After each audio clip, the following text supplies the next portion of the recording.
tal, amigas y amigos? Muy pero muy buenos días y gracias por escuchar Resonancias de Fe. Hoy en la sección Cultura y Fe te hablaremos de la celebración a María Reina. En nuestra sección infantil, el cuento La medicina inútil. En dos hospitales distintos, uno en Morelia y otro en Querétaro, pero exactamente el mismo día, dos personas recibieron un mismo y terrible diagnóstico. Esa narración nos permitirá comprender mejor el Evangelio de hoy. El que coma mi cuerpo vivirá para siempre. En el Santoral, te diremos que Santa descubrió en una excavación la verdadera cruz de Cristo.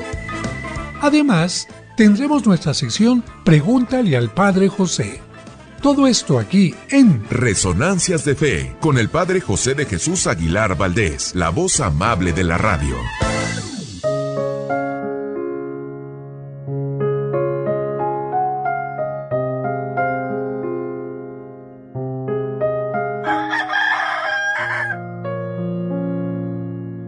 Una de las gallinas de la granja, celosa por el canto del gallo, acudió a las jaulas de los canarios, de los gorriones y de las calandrias para que le enseñaran a cantar.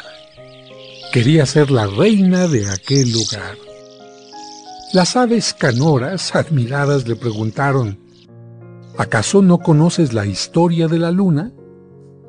La gallina, mientras esponjaba su plumaje para verse más atractiva, contestó: no. Entonces será necesario que la conozcas, le dijo uno de los canarios. Te contaré la historia. Al principio todo era caos y oscuridad. Dios separó la luz de las tinieblas y así creó el sol y la luna. El sol, no obstante su grandeza e imponente luz, siempre se manifestó humilde y acompañó las tareas de los hombres. En cambio, la luna, a pesar de solo reflejar la luz del sol, se llenó de vanidad y presunción. Presumía a las estrellas que ranas y lobos le daban serenata toda la noche, que era la fuente de inspiración para poetas y enamorados, que el mar, embriagado por su belleza, le ofrecía la marea alta y el gran oleaje. Una noche, como todas las noches, la luna, viéndose reflejada en lagos y océanos, se llenó de soberbia y vanidad. Dijo a las estrellas: «Vean lo hermosa que soy. Comparándose conmigo, ustedes parecen pedacería de diamantes. Ni el mismo sol es tan hermoso como yo». Entonces la luna llamó a búhos y lechuzas, a todas las criaturas de la noche, y les ordenó que destruyeran al sol antes de la aurora. El Creador, avisado por las estrellas, mandó llamar inmediatamente a la gran luna y le dijo: «Fuiste creada hermosa, pero no observaste que tu mayor belleza era reflejar la luz con humildad. No comprendiste que al colaborar con el sol compartías un hermoso trabajo. Te llenaste de soberbia y por ella planeas acabar con el sol. Seguramente después eliminarás también a todo cuanto te estorbe o que sea un obstáculo para ti. No serás capaz de olvidar que eres una criatura y también querrás destruir a tu mismo Creador. Por eso, para que no caigas en la tentación de destruir, a partir de hoy tendrás señales que te ayudarán a conservar tu humildad. La primera: no estarás llena todo el tiempo. Tendrás cuartos menguantes y crecientes. La segunda: la estrella de la mañana te anunciará el final de tu actividad nocturna. Finalmente, la tercera: el gallo con su canto te recordará varias veces durante la noche lo efímero y pasajero que resulta esta, y también te anunciará la llegada del humilde sol. El pequeño canario concluyó su cuento. Después de escuchar la historia, la gallina no supo qué decir. Como si la soberbia le pesara, inclinó la cabeza. Agradeció al canario la narración y regresó llena de humildad a su lugar. Por la noche, observó a la luna en cuarto menguante. Escuchó cómo el gallo, con humildad, interrumpía su sueño nocturno para cumplir con las órdenes divinas. Observó la belleza de la pequeña estrella de la mañana y se puso a llorar pidiendo perdón por su deseo de grandeza. Al día siguiente despertó y encontró al mismísimo Creador frente a ella. Se puso nerviosa pensando en que recibiría un castigo. Entonces Dios le dijo: ¿podrías mostrarme lo que hay debajo de ti, guardado entre la paja? La gallina se levantó y enseñó un huevo que acababa de poner. Dios lo observó y le dijo: a mí me parece que este huevo es como el más hermoso de los cantos. Ni el gallo ni el sol podrían hacer algo así. La gallina se sintió avergonzada por su anterior actitud. Dios le acarició la cabeza y le dijo: cada criatura tiene algo por lo cual enorgullecerse con humildad, y por eso no debe compararse ni competir con ninguna otra. Aprende esta enseñanza. Admira tus propios dones, así serás feliz. Si solo admiras los tuyos, te volverás soberbia. Y si únicamente admiras los de los demás, te llenarás de envidia. Dios salió de la granja y continuó su camino. Aquella noche, el ave volvió a poner un huevo y mientras lo hacía, por vez primera, cacareó por la alegría de ser gallina. Moraleja: alégrate siempre de ser tú mismo.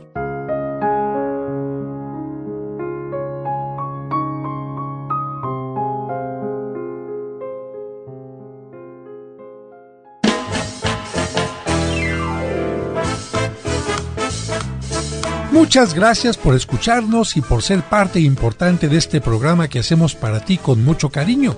Y como cada domingo, le agradecemos a Dios por el don de la vida y le pedimos por ti y por cada uno de los tuyos, especialmente por los enfermitos o por quienes pasan por algún mal momento. Que Dios les llene de bendiciones. Y además de agradecer tu atención, quiero agradecer la presencia de mis colaboradores. En la producción, Sergio Enríquez Morín, y compartiendo micrófonos, nuestros invitados de hoy en las secciones del Santo Oral y Cultura y Fe, Raúl Mauricio Hernández y Salvador Romero. Amigas, amigos, me imagino que tanto ustedes como yo debemos estar contentos porque Dios nos concede un día más de vida, una semana más de vida. A los que están sanos, con mayor razón, y los que estamos enfermos, quizás con alguna enfermedad larga como la mía, pues dar gracias porque nos concede paciencia, fortaleza, una gran fe y también los medicamentos en el caso de algunos o los alimentos en el caso de otros para salir adelante. Yo ya les he comentado que en mi caso muchos médicos, muchos, no se imaginan cuántos, no encuentran un diagnóstico y por lo tanto yo sigo teniendo un problema muy particular, pero ¿qué es lo que me ha salvado? El extracto de agave Mimex, un extracto que se obtiene únicamente, fíjense, de 3 de los 300 tipos de agave que hay en México. No es una bebida alcohólica, no es una miel de maguey, porque la miel de maguey tiene muchísimo nivel de azúcar y hace mucho daño. En cambio, este extracto baja los niveles de azúcar, tiene sustancias anticancerígenas, tiene también saponinas que ayudan a convertir la grasa en energía y muchas cosas más. De tal manera que a mí me ayuda muchísimo porque ayuda a las personas con colitis, gastritis, estreñimiento y algunas diarreas crónicas. Por esta razón, yo le doy gracias a Dios porque si no existiera este alimento, quizás no estaría hablando con ustedes en este momento. 10 años y esto es lo único que me ha levantado. Así que, ¿cómo no dar gracias a Dios? Y si tú, gracias a algún alimento, algún medicamento, al acompañamiento de tus seres queridos, la fe, la fortaleza, la paciencia, estás viviendo, pues levanta tus manos al cielo y da gracias a Dios. Vamos a ir a un breve corte y al regreso escucharemos el cuento, pero al final del programa te diré los teléfonos de la parroquia para mayor información de distintas cosas. Vamos a un corte y regresamos.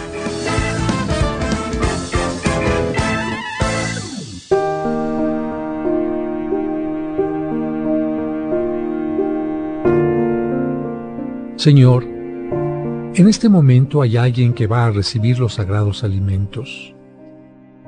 Ayúdale a sentirse bendecido porque tiene pan en su mesa y salud para poderlo digerir. Ayúdale a agradecer a las manos que se lo prepararon y se lo ofrecen. A dar gracias por quienes le acompañan en su mesa y orar por quienes no tienen el alimento necesario. Amén.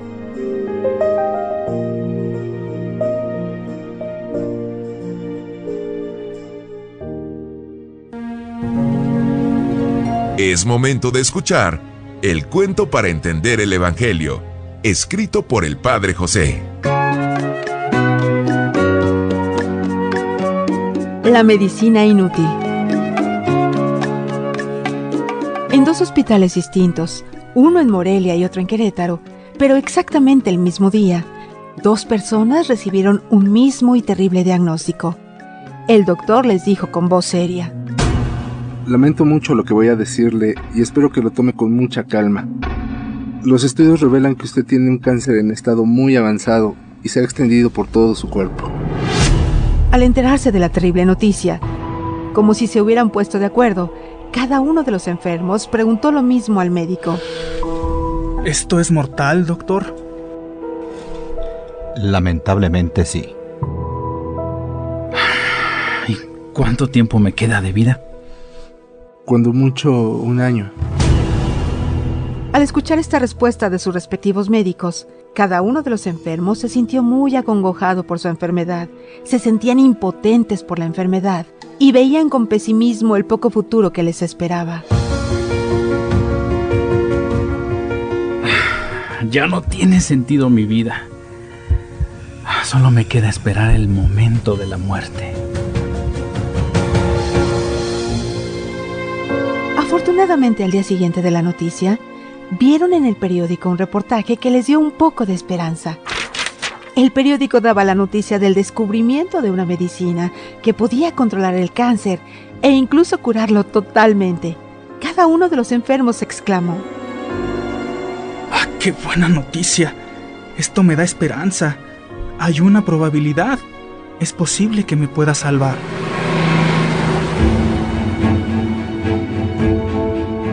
Cada uno de los enfermos, uno desde Morelia y el otro desde Querétaro, viajaron a la Ciudad de México para sacar una cita con el científico que había descubierto la medicina.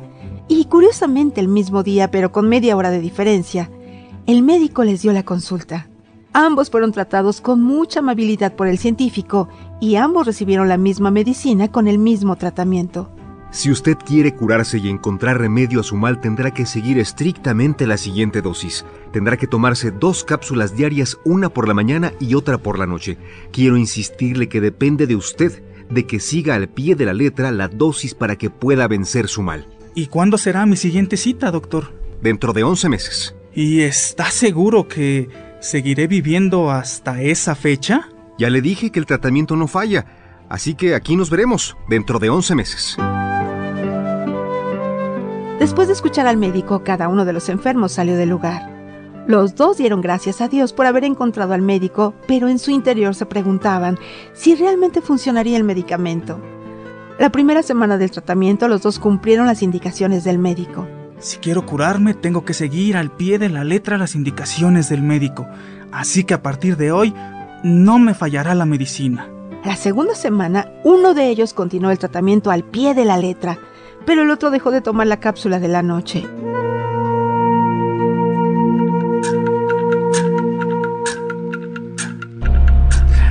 ¡Ay, qué flojera! Ya me acosté y no me acordé de tomarme la medicina de la noche. Pero... no creo que pase nada si no me la tomo. ¿Qué tanto es tantito? Ya será mañana. Sí, mañana. A la tercera semana, el primero seguía fiel a las indicaciones del médico, pero el segundo hacía las cosas sin orden, tomando a veces la dosis de la mañana y a veces la de la noche. Curiosamente, los dos tenían esperanza en recuperar su salud, pero la actitud del primero era totalmente distinta a la del segundo. No he seguido al pie de la letra las indicaciones del médico, pero si su medicina es tan buena, seguro que de todas maneras me va a funcionar. Pasaron así los 11 meses y llegó el momento de la nueva consulta. Al consultorio del médico llegó puntual el primer enfermo, el que había seguido las indicaciones del tratamiento. El investigador lo revisó con cuidado, analizó las radiografías y con gran satisfacción le dijo: Puede sentirse contento. El cáncer no solo se ha reducido, sino que desapareció. Está usted totalmente sano. Muchas gracias, doctor.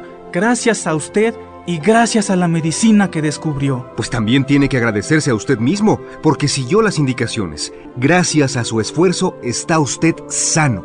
Después de atender al que antes había estado enfermo, el médico esperó al otro paciente, pero nunca llegó. El científico pensó: qué raro. También debería estar aquí totalmente curado. No se imaginaba que en ese momento en Morelia llevaban a sepultar a quien no se presentó a la cita. Y tampoco se imaginaba lo que pensaban los familiares del difunto. Ese doctor es un farsante. Prometió cosas que no fueron ciertas. Su medicina es una basura. Es una medicina inútil. Y por eso se murió mi esposo. Pero tú que has escuchado este cuento, puedes contestar a mi pregunta. ¿Puede una medicina curar a quien no la utilice? ¿Puede un don ayudar al que lo descuida y desperdicia? Pues Dios te ha dado muchas medicinas que ayudan a que no mueras eternamente y muchos dones que necesitas cuidar. Dios te ha dado especialmente el cuerpo y la sangre de Cristo en la comunión dominical.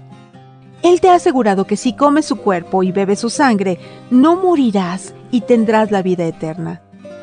Pero si tú no sigues el tratamiento o eres descuidado, no podrás echarle la culpa a Dios de tu propio fracaso. Recuerda, la medicina para tu espíritu requiere por lo menos una dosis semanal. Y recuerda también que la comunión siempre es gratuita, porque Cristo ya pagó por ti en la cruz el precio de tu redención.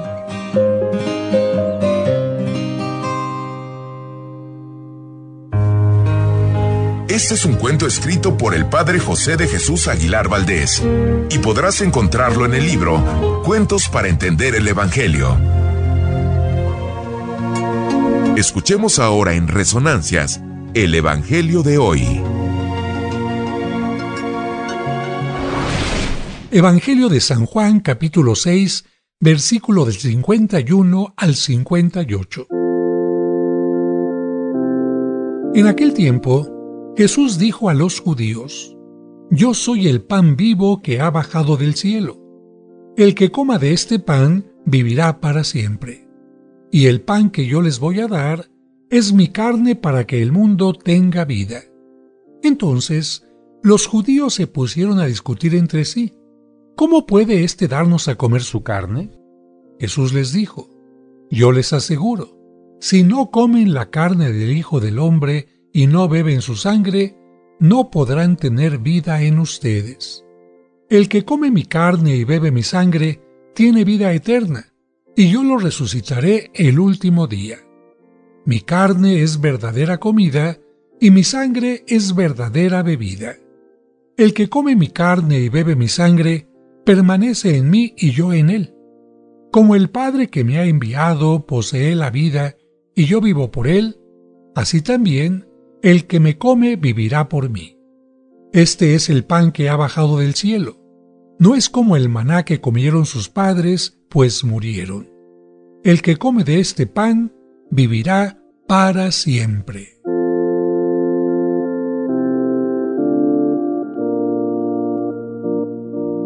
Queridas hermanas, hermanos, yo soy el pan vivo que ha bajado del cielo. el que coma de este pan vivirá para siempre, dijo Jesús a los judíos. Jesús no ha venido a dar dos cosas, sino a darse a sí mismo como pan de vida. Por si no ha quedado claro el mensaje, Jesús vuelve a decirles, y el pan que yo les voy a dar es mi carne. Como Nicodemo, que no entendía cómo un hombre puede nacer de nuevo, o la samaritana que no comprendía cómo Jesús podría darle agua viva, de igual modo los judíos que escuchan a Cristo ahora no dan crédito a las palabras de Él y discuten entre sí, preguntándose, ¿cómo puede éste darnos a comer su carne? Pero Jesús profundiza en su enseñanza. Quienes quieren seguirlo y recibir el don de la vida deben estar estrechamente unidos a Él. Deben comulgar con el signo que expresa su muerte y resurrección y que transmite su vida. Por eso Jesús dice, el que come mi carne y bebe mi sangre, tiene vida eterna y yo lo resucitaré el último día. Pero, ¿qué significa tener vida eterna? No se trata solo de la vida más allá de la muerte, ni únicamente de la entrada en un cielo que nos aguarda. Jesús ha venido para que tengamos vida y la tengamos en abundancia, porque la vida eterna, bien entendida, comienza ya desde aquí en este mundo. El que come el pan de vida, el que intenta configurar su existencia de acuerdo con la persona y las actitudes de Jesús, ese encuentra ya la vida eterna dentro de la existencia frágil que hoy tenemos. Porque ser cristiano significa ser persona, no cualquier tipo de persona, sino la persona que Cristo va creando en nosotros. Tener vida en nosotros es lo realmente importante en la existencia, lo que realmente merece la pena. Tener vida eterna significa vivir de tal manera que Cristo habite en mí y yo habite en Él. Hoy existe una diversidad de indicadores sociales como la pérdida de ilusión y el sentido de la existencia, el incremento de las depresiones, del consumo de droga, de los suicidios, que parecen mostrar que nuestra calidad de vida deja bastante que desear. La gente siente que no está viviendo, que la vida no tiene sentido. Por eso, prestemos oídos a las palabras de Jesús que nos invitan a participar de su vida, a comer de su carne, a permanecer en Él y a gozar ya desde ahora de una vida nueva, digna y plena. Pregúntate tú si estás satisfecho, satisfecha de la forma en la que estás viviendo. Si sientes carencias, si sientes huecos, grandes vacíos, seguramente es porque has querido llenar tu vida con dinero, con actividades, con personas, pero el único que realmente puede satisfacerte plenamente es Jesús.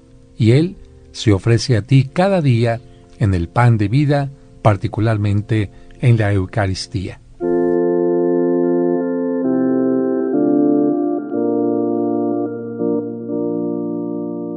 Y ahora, en este momento, vamos a escuchar el Santoral. Ellos son los hombres y las mujeres que han cumplido fielmente los ideales de Cristo.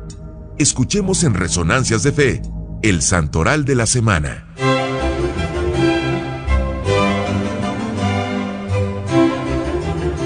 El 18 de agosto se celebra a Santa Elena. Elena significa antorcha resplandeciente.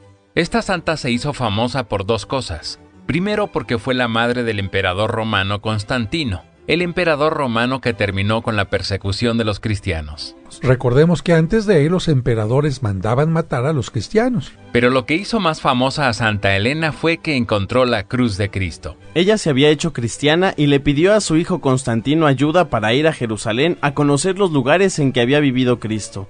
Como le acompañaron varios soldados y obreros, los puso a excavar en varias partes y finalmente encontró la cruz de Cristo.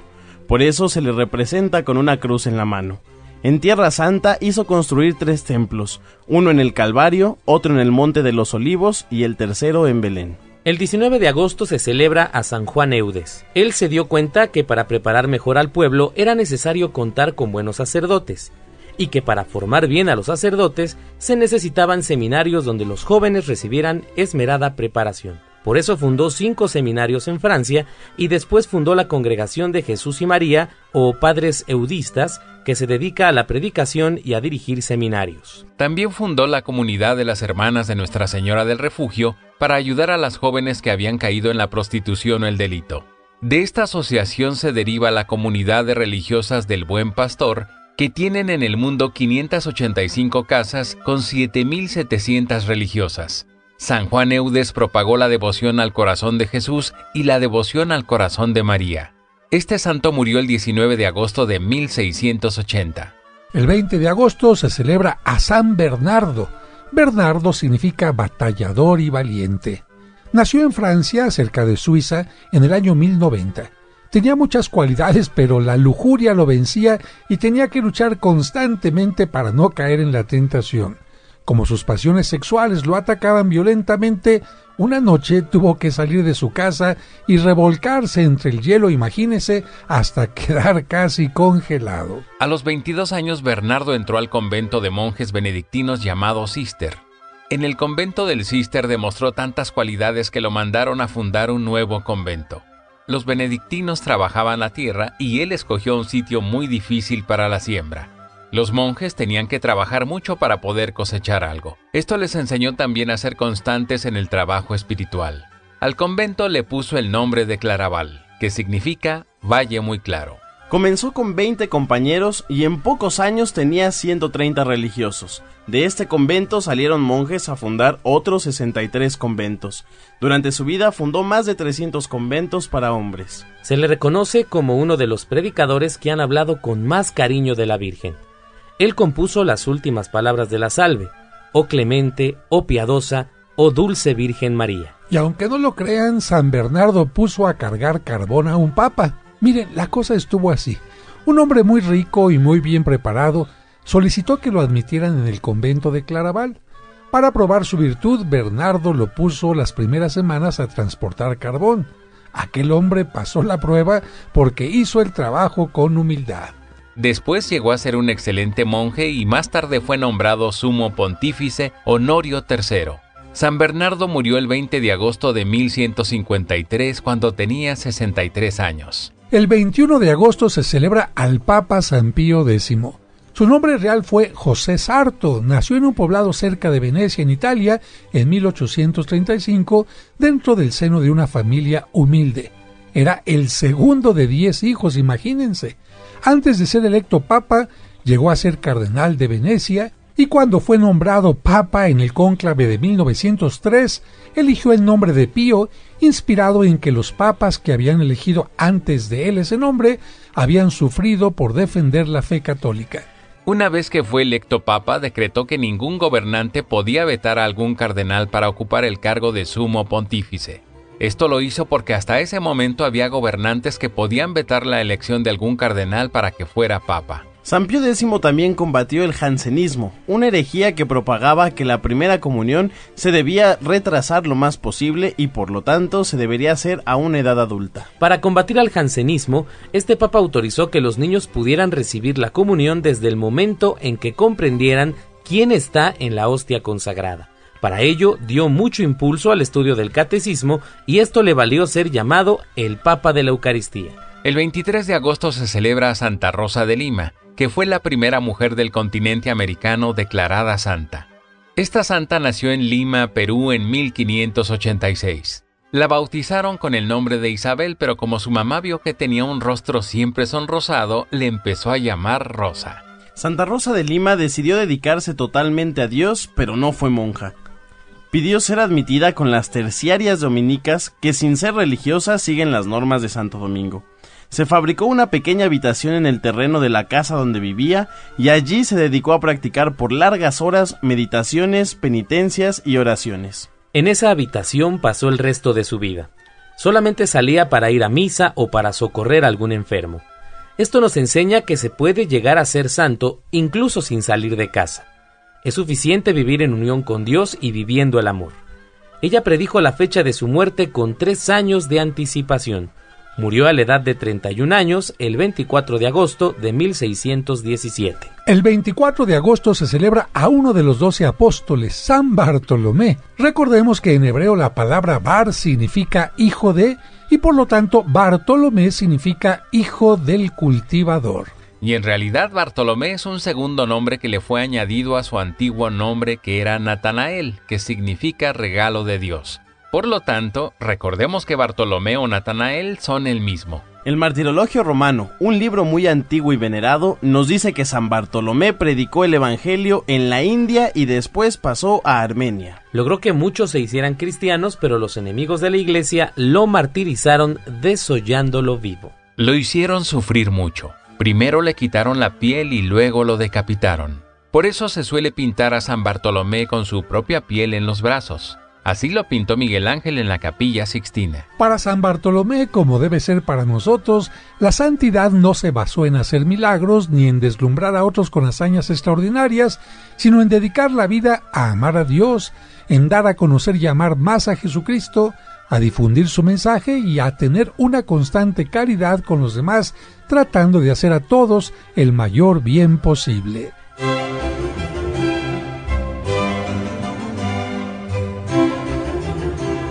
Hasta aquí el santoral de la semana, y esperemos que con este mayor conocimiento de los hombres y mujeres que son nuestro ejemplo, podamos vivir mejor.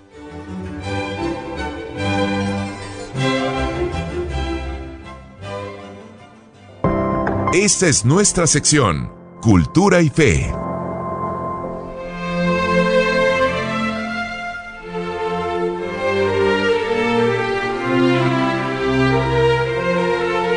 El 22 de agosto se celebra a María Reina. Hay que recordar que en el Rosario, la Iglesia proclama a la Virgen como Reina 12 veces.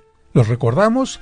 Reina de los ángeles, de los patriarcas, de los profetas, de los apóstoles, de los confesores, de las vírgenes, de los mártires, de todos los santos, del Santísimo Rosario, Reina de la Paz y Reina concebida sin pecado original. Y la última nos recuerda el dogma de la Asunción, Reina llevada a los cielos. La Virgen de Guadalupe tiene el título de emperatriz, por cierto. También los santos hablan de ella como reina. Por esta razón, muchas imágenes de la Virgen María tienen una corona sobre su cabeza.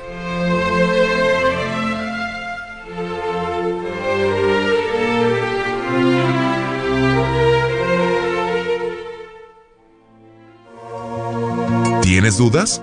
No te quedes con ellas. Vamos a la sección Pregúntale al Padre José.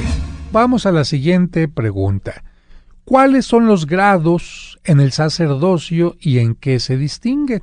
Bueno, pues así como en la milicia hay generales, hay comandantes, hay capitanes, pues también en la Iglesia Católica hay grados de servicio. ¿En qué se distinguen? Vamos a irlo viendo poco a poco. Miren, en la Iglesia Católica el sacerdocio de Cristo está representado por 3 grados o jerarquías. ¿Cuáles son? El obispo, el presbítero y el diácono. La más alta jerarquía la tiene el obispo.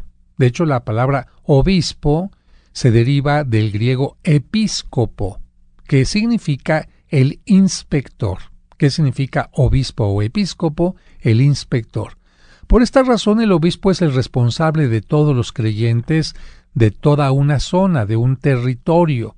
A ese territorio se le llama diócesis, si es más o menos normal de tamaño, o archidiócesis o arquidiócesis, si el tamaño es más grande. Al obispo se le va a llamar obispo si está en una diócesis normal, pero si el obispo está en una arquidiócesis, es decir, un tamaño más grande de población, se le va a llamar arzobispo. Los obispos son la autoridad máxima en su territorio, pero no tienen autoridad sobre los otros obispos. Por ejemplo, el obispo de México es obispo de México y tiene la máxima autoridad aquí, pero no tiene autoridad en Acapulco. El obispo de Zacatecas no tiene autoridad en Guanajuato. El obispo de Yucatán tiene autoridad en Yucatán, pero no tiene autoridad en Monterrey. Algo así como los gobernadores. Cada quien tiene autoridad en su propio territorio, pero en otros lados simplemente son visitantes distinguidos y se acabó. El único obispo que tiene autoridad sobre todos los demás obispos es el obispo de Roma, a quien se le llama, tú lo sabes muy bien, ¿cómo se le llama al obispo de Roma? Pues se le llama el Papa. Para administrar mejor su territorio, cada obispo lo puede dividir en porciones, y a cada porción de una diócesis se le llama parroquia, y el obispo puede colocar al frente de cada una de la parroquia a un sacerdote que le auxilie. Así que te quede muy claro, la parroquia no es el templo, sino el territorio que debe cuidar un sacerdote, incluyendo el templo. Los sacerdotes que auxilian a un obispo reciben el nombre de presbíteros.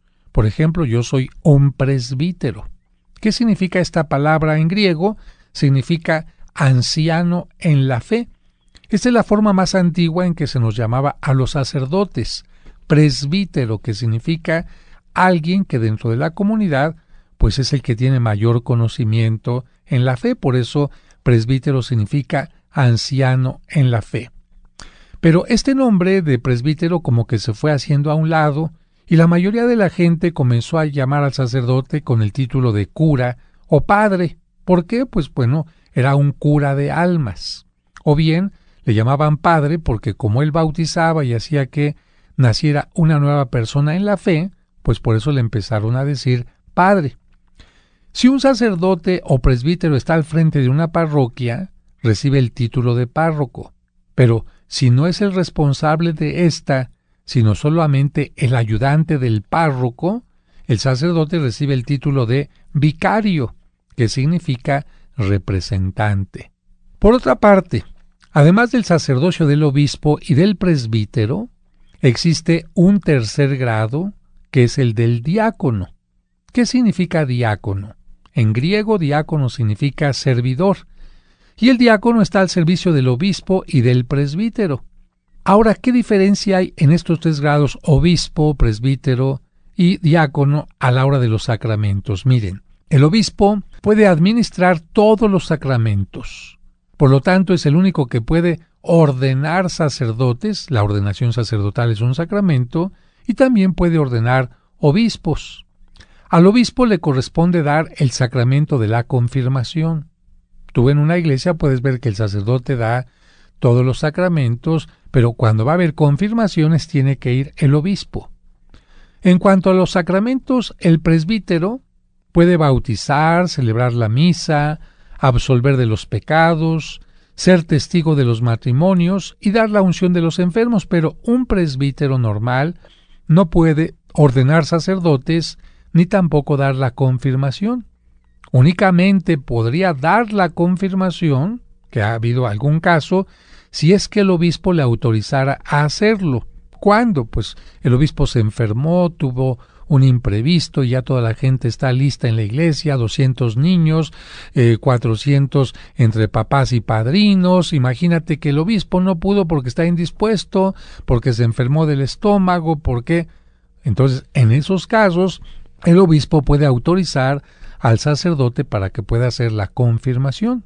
El diácono, que hemos dicho es el sacerdote de tercer grado, no puede celebrar la misa, ni absolver los pecados, ni confirmar, ni dar la unción de los enfermos, ni ordenar sacerdotes. Sin embargo, algunas personas han dicho, oiga, padre, es que yo fui a un matrimonio y ahí estaba un diácono, ¿cómo que no puede celebrar misas? Y yo vi que ahí estaba un diácono.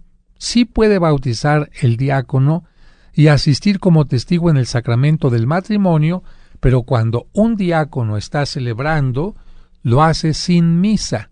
Es decir, parece que es todo igual, pero no hay consagración. Entonces alguna gente dice, ay padre, yo no sabía si fue a una misa de a de veras o fue falsa, porque el sacerdote que estaba ahí, mire, comenzó en nombre del Padre, del Hijo y del Espíritu Santo, pedimos perdón por los pecados, hizo la oración, vino la primera lectura, el Salmo, la segunda lectura, el Evangelio con su aleluya, hizo el sermón, después casó a los novios. Pero padre, ¿qué cree? Después de que casó a los novios y los anillos y las arras y todo, en lugar de hacer la consagración, se saltó hasta el Padre Nuestro y después fue por las hostias al sagrario, dio la comunión y dio la bendición final. ¿Verdad que estuvo mal, padre? ¿Verdad que fue una misa incompleta, una misa mocha? Le cortaron un cacho, ¿verdad que ese padre estaba mal, estaba o borracho, o nos quiso ver la cara, o tenía mucha prisa? No. Lo que pasa es que a eso que hizo el diácono se le llama celebración de la palabra y no fue misa. Para que haya misa tiene que haber la consagración. Oiga, ¿y cómo nos dio hostias si no había consagrado hostias? Acuérdense que siempre que hay una misa, se guardan hostias consagradas en el sagrario. ¿Para qué? Como reserva para si alguna persona está enferma, poderle llevar la comunión a su casa.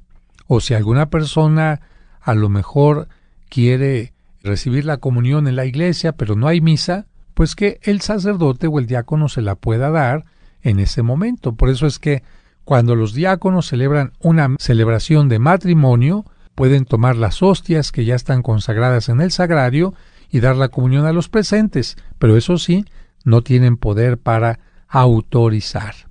Sobre esto mismo viene una pregunta más que nos dice, ¿a quiénes se les llama cardenales? Ya me quedó claro quién es el obispo, quién es el presbítero, quién es el diácono, pero ¿a quiénes se les llama cardenales?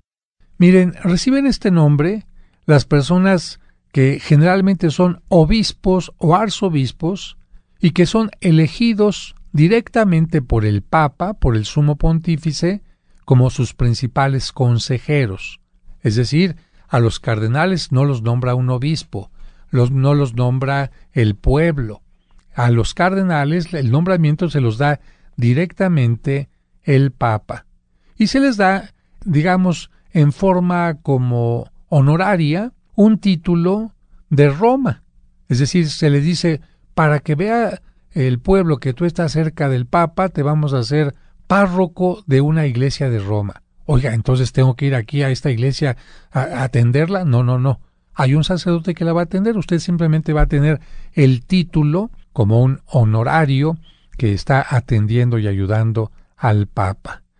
Y cuando muere, sabemos todos, cuando muere un Papa, la iglesia queda en manos de los cardenales, particularmente de el cardenal de mayor importancia.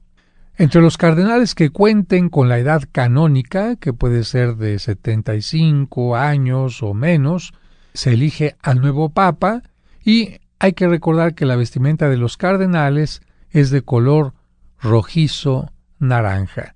En México tenemos varios cardenales. Durante mucho tiempo tuvimos solamente a uno. El primer cardenal que existió en toda la República Mexicana fue el cardenal Garibi de Guadalajara, después el cardenal Miranda de México, y ahora tenemos un cardenal en Monterrey, tenemos un cardenal en Guadalajara, tenemos otro cardenal en México y otro en el Vaticano que está sirviendo al Papa. La sección Pregúntale al Padre José continuará en los siguientes programas. Resonancias de Fe. Amigas, amigos, estamos llegando ya al final del programa y como siempre, saludos y bendiciones para los enfermitos, para los niños y también para los traileros y transportistas de Estados Unidos y de México para que lleguen con bien a su destino. Teléfonos de la parroquia para información del Año Santo, las misas gregorianas, los libros que he escrito y cómo hacer que lleguen hasta sus hogares y también el extracto de Agave Mimex. Primer teléfono 55-55-66-7744. Lo repito, 55-66-7744 y el segundo 55-5705-5939. 55-5705-5939. Los teléfonos funcionan como teléfono, pero si ustedes acostumbran comunicarse también a través de WhatsApp, también a través de este WhatsApp pueden tener la comunicación y la respuesta adecuada. Agradezco como siempre su presencia y les recuerdo que el Año Santo en la parroquia de los Santos Cosme y Damián estará terminando el jueves 26 de septiembre en la misa de las 6 de la tarde. Así que, si quieren visitar la parroquia y obtener la indulgencia, todavía están a tiempo. Que Dios les bendiga y hasta el próximo domingo.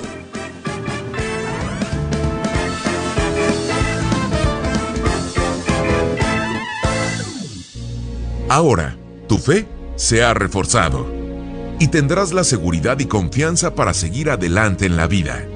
Pero no olvides que la próxima semana te esperamos en este espacio de reflexión para que aprendas más junto con el Padre José de Jesús en Resonancias de Fe.